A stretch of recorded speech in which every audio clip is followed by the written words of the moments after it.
insanların duygu, düşünce ve isteklerini tüm detaylarıyla ifade etmek için kullandıkları bir iletişim aracıdır. Ama dile sadece bir iletişim aracı olarak bakmamak gerekiyor. Ya harflerin sadece diziminin yan yana gelmesiyle kelimelerin oluşturduğu, sonrasında cümlelerin meydana geldiği düz fonetik bir olay değildir dil. İnsanlar dil aracılığıyla duygularını, düşüncelerini birbirlerine aktarıyorlar. Aynı zamanda bununla beraber medeniyetler, uygarlıklar da kültürlerini, yaşam biçimlerini, hatıralarını, yani bir medeniyetin maddi ve manevi tüm varlığı dil aracılığıyla sonraki nesillere aktarılıyor. Dilin böyle önemli bir vazifesi var. Ana dilini tanımlayalım. Ana dili kısaca kişinin bebekliğinden itibaren doğal olarak aile ve çevresinden öğrendiği, bilinçli bir öğretim olmaksızın kendiliğinden kazanılan dildir. Resmi dil ise bir devletin genelinde veya bazen de kısmen bir bölgesinde yasalarla belirlenmiş olan ve resmi işlemlerde, kamu hizmeti gibi alanlarda kullanılan dildir. Yani aslında yasal statü tanınmış dil de resmi dildir. Hepinizin bildiği gibi Türkiye'de resmi dil Türkçedir. Bu husus anayasanın 3. maddesinde Türkiye Devleti ülkesi ve milletiyle bölünmez bir bütündür. Dili de Türkçedir şeklinde açıkça belirtilmiştir. Bilindiği üzere yeryüzünde Allah'ın takdir etmesiyle çok farklı çeşitlilikte diller ve milletlerin varlığı söz konusu. Bu durum normalde fıtri olmakla birlikte aslında bir o kadar da gerekli bir durum. Allah-u Teala ayet-i kerimesinde şöyle buyuruyor: göklerin ve yerin yaratılmasıyla dillerinizin ve renklerinizin farklı olması onun ayetlerindendir. Bu ayetle aslında dil ve renk farklılıklarının Allah'ın kudretinin bir nişanesi olduğunu Allah-u Teala ayet-i kerimesinde bize vurguluyor. Dolayısıyla aslında her milletin bu nişaneyi üzerinde taşıma sorumluluğu olduğunu bize hatırlatıyor ayet-i kerimede Cenab-ı Allah. Allah-u Teala Kur'an'ın birçok yerinde de aslında farklı yerlerde bunun önemine dikkat çekiyor. Peygamberlere baktığımız zaman da aslında kendi kavimlerine kendi dilleriyle gönderildiklerini görüyoruz. Hazreti Musa dua ettiği zaman mesela ayet-i kerimede de geçiyor. Allah'ım dilimden bağ çöz ki benim sözümü anlasınlar şeklinde kendini doğru ifade edebilmenin önemine işaret ediyor. Burada dil insanın aslında hakikati anlatma ve aktarma konusundaki aracı vazifesini görüyor. Yine İbrahim suresi 4. ayete baktığımızda Allah-u Teala şöyle buyuruyor: biz her peygamberi kendi kavminin diliyle gönderdik ki onlara bunu açıkça anlatsın. Burada da dilin tebliğ vazifesini yapmadaki önemini gösteriyor Cenab-ı Allah. Bu ayetleri arttırabiliriz ama şu an süremiz de çok el vermediği için burada bu kadarıyla yetineceğiz. Burada Kur'an'ın diline de baktığımızda bahsettiğimiz meselelerde de bahsettiğimiz farklılıklar beraberinde bize çok kültürlülüğü ve bununla beraber yaşamayı gerektiriyor. Bundan dolayı bazen bir ülkenin ve devletin yönetimi altında farklı dillere mensup insanlar bulunabilir. Bunu hepimiz biliyoruz ki sınırlara ayrılmak zorunda kalmış bir dünyada bu çok doğal bir şey. Neredeyse tüm ülkelerde zaten birden fazla etnik çeşitlilikte insan var. Olması gereken nedir? Hiç kuşkusuz insanların kendi özünü, kültürünü kaybetmeden yaşaması olmalıdır. Bundan dolayı da çok uluslu ülkelere baktığımızda, çok dilli ülkelere baktığımız zaman dillerin, kültürlerin muhafazası için bu bağlamda yönetimlerin elini taşın altına koyması gerekiyor. Bu kültürün kaybolmaması için, devam etmesi için bu çeşitliliğin korunması gerekiyor. Yönetimlere çok şey düşüyor yani. Adaletin tanımına da baktığımız zaman adalet eğer hak edene hak ettiğinin teslim edilmesi demekse yönetimler de bu hakkı sahiplerine teslim etmek mesuliyetindedirler. Bu anlamda çocukların ana dillerinde eğitim görmelerinin önünün açılması, sağlanması, bireylerin kendi kültürlerini yaşatması için bu anlamda düzenlemeler yapılması gibi örnekler verebiliriz. Dil hakkı nedir? Dil hakkını tanımlayacağız demiştik. Zaten bugünkü konum aslında bu. Bununla şimdiye kadar bahsettiklerim biraz giriş niteliğinde oldu. Dil hakkı, ana dilinin tüm kamusal ve özel alanlarda özgür bir şekilde kullanılması, seçimi, bireylerin çocuklarını yetiştirirken ana diliyle yetiştirme ve eğitim verme hakkı olarak tanımlayabiliriz dil hakkını. Burada dil hakkı dediğimiz zaman ana dilinin kamusal ve özel alanlarda kullanımı dedik.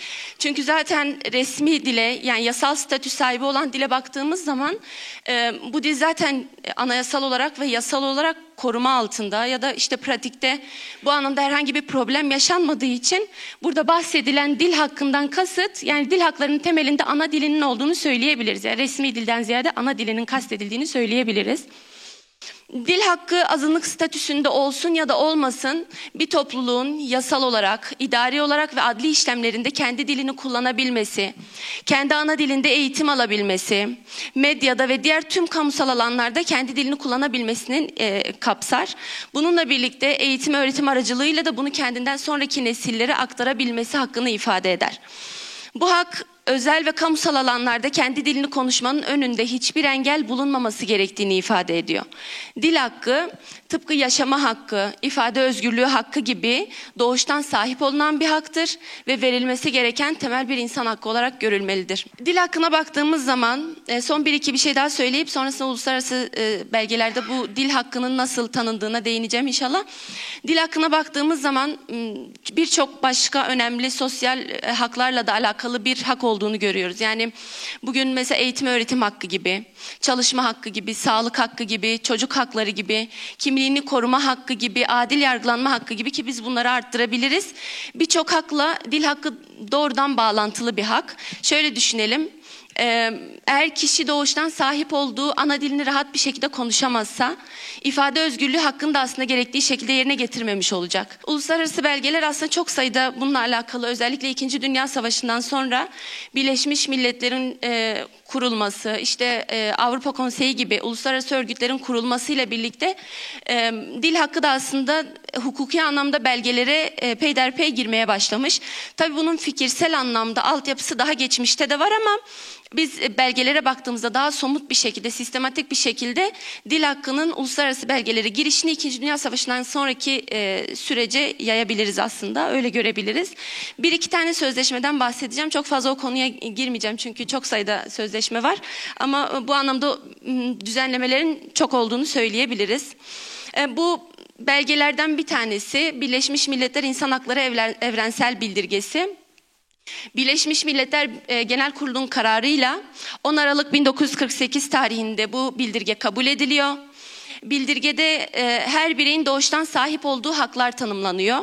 Belge uluslararası hukukta insan haklarının temelini oluşturan temel metinlerden biri. Belgeyi ve içerisindeki maddeleri incelediğimiz zaman aslında doğrudan dil haklarıyla alakalı bir düzenleme olduğunu söyleyemeyiz. Ama dolaylı olarak da olsa bazı maddelerde oraya bir atıf var. Bir iki tane örnek vereceğim.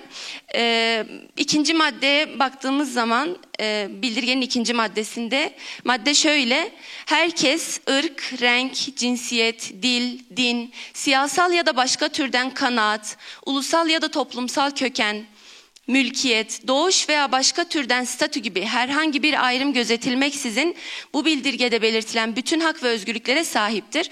Burada dil ibaresi geçiyor. Burada da aslında dil anlamında da insanların hakkı olduğu dolaylı olarak bile olsa belirtilmiş oluyor. Yine 26. maddeye baktığımız zaman bildirgenin 26. maddesi şöyle: ana babalar çocuklarına verilecek eğitimi seçmede öncelikli hak sahibidir. Yine baktığımızda dolaylı olarak da olsa dil hakkında bir atıf var.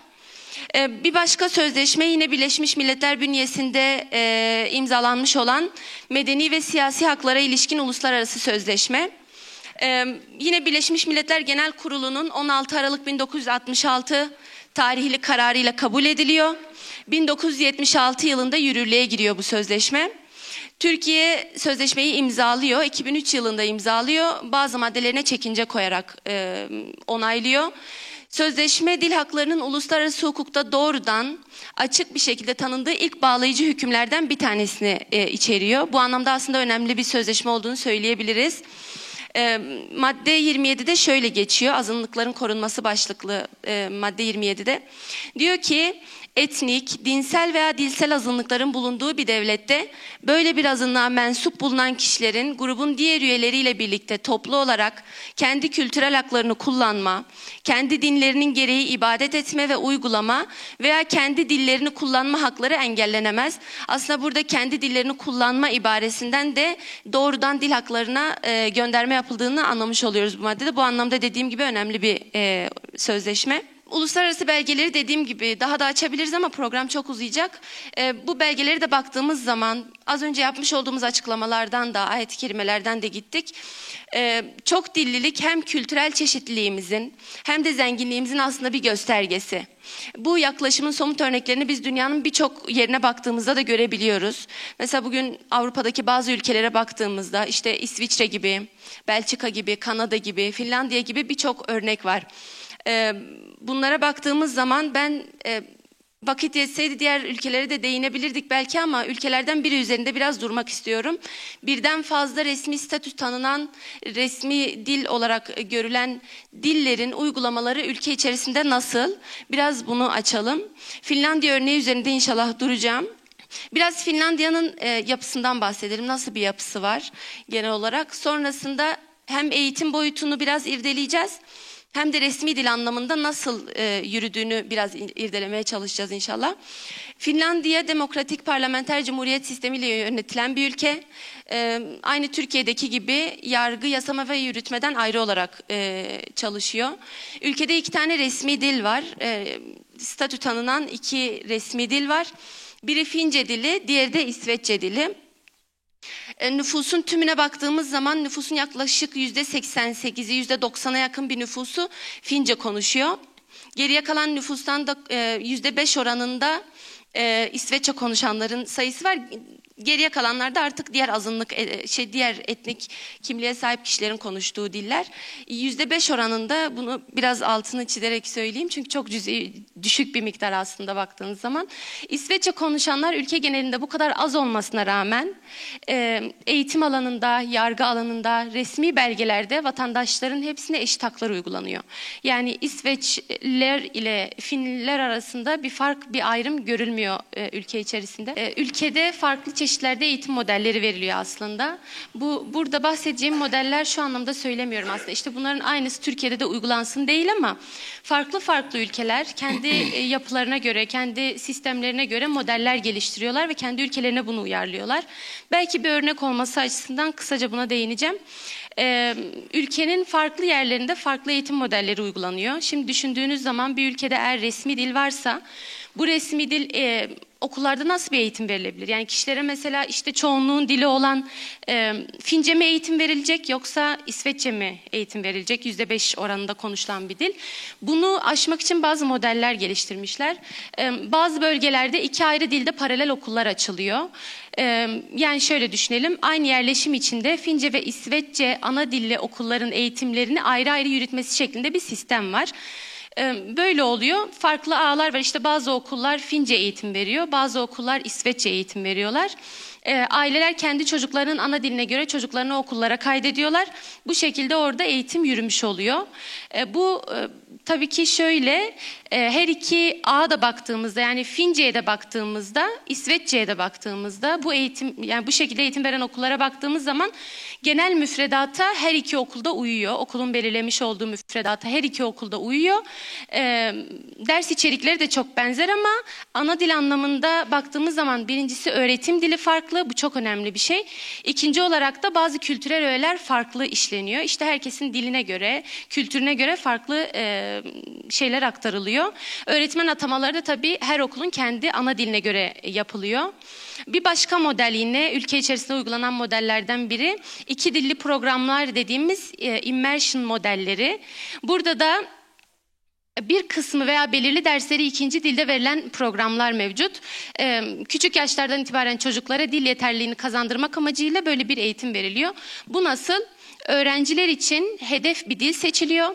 Aynı okul içerisinde mesela işte şöyle diyelim, kişinin ana dili İsveççe ise o okul için bir hedef dil belirleniyor. Bu artık İngilizce de olabilir ya da işte çocukların birbirine kaynaşması için Fince de olabilir. Ana dilin yanında aynı zamanda bir hedef dil belirlenip çocuklara o eğitim veriliyor. Bu nasıl oluyor? İşte bazen bazı ders gruplarında eğitim hedef dilde veriliyor ve bu şekilde amaç gerçekleştirilmeye çalışılıyor.